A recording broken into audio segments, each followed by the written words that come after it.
តោះខ្ញុំប្រាប់ពីរបៀបធ្វើអាហារសម្រន់ដើម្បីហាត់ប្រាណជាទូទៅយើងមានចេកពីផ្លែមកយើងយកសមកយើងដើម្បីបបែកចេកវាឲ្យម៉ត់យើងធ្វើបែបអាហារសម្រន់នេះធ្វើដោយដៃផ្ទាល់អត់មានម៉ាស៊ីនអីទេមានមីក្រូវ៉េវអីយើងអាចធ្វើនៅផ្ទះបានដោយខ្លួនឯងផ្ទាល់ easy តែយើងមានចេកពីផ្លែពង2ហើយនឹងម្សៅច្រឡំម្សៅគឺស្រូវសាលីអាហ្នឹងមានលក់នៅតាមម៉ាតឬក៏ផ្សារទំនើបបានយើងអាចទៅរកទិញវាបានគឺមួយកញ្ចប់ដូចជា7រៀលហ្នឹង6រៀលហ្នឹងផ្លេចបាត់ហើយយើងទិញមកហូបបានច្រើនថ្ងៃពីចន្លោះពីកន្លះខែទៅមួយខែហើយយើងមានពងមាន់2គ្រាប់មកយើងពុះវាជា2អញ្ចឹងទៅដាក់ចូលចានដែលចេកយើងបានច្វល់មិញទៅជាមួយស្រូវសាលីឥឡូវយើងដាក់មួយផ្លែទៀតមកច្រឡំយើងដាក់ពងមាន់មួយផ្លែទៀតមកមួយគ្រាប់ទៀតមកឥឡូវយើងធ្វើការច្វល់វាឲ្យចូលឲ្យលបាយស្មើសាច់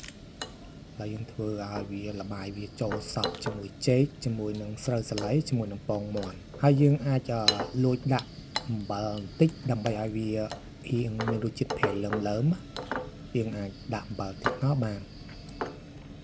តែនេះខ្ញុំដូចជាបានដាក់ទេខ្ញុំធ្វើការកូរនេះជាអាហារសម្រាប់ពេលដែលខ្ញុំមុនហាត់ប្រាណអញ្ចឹងណាខ្ញុំធ្វើវាញ៉ាំហ្នឹងខ្ញុំធ្វើវាដោយដៃដោយយើងកាច់ហ្គាសនៅផ្ទះធម្មតាទៅចាំមើលតិចខ្ញុំទៅចាំឲ្យឃើញពី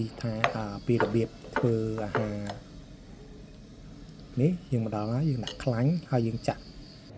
វាចូលខ្ទះទៅយើងបើកភ្លើងតិចបន្ទាប់មកយើងប្រែវាទៀតទៅឥឡូវវាចាប់បានចឹងនេះមិនយូរតែ3នាទីដល់3នាទីគឺឆ្អិនជាការស្រេចនេះជាសមិទ្ធផលរសជាតិឆ្ងាញ់អាចទទួលយកបានញ៉ាំមុនពេលហាត់ប្រាណសូមធ្វើទាំងអស់គ្នាគឺ make by hand no machine អ្នកទាំងគ្នាអាចសាកធ្វើញ៉ាំបានចាប់បានធ្វើអាហ្នឹងធ្វើដោយដៃគឺអរគុណ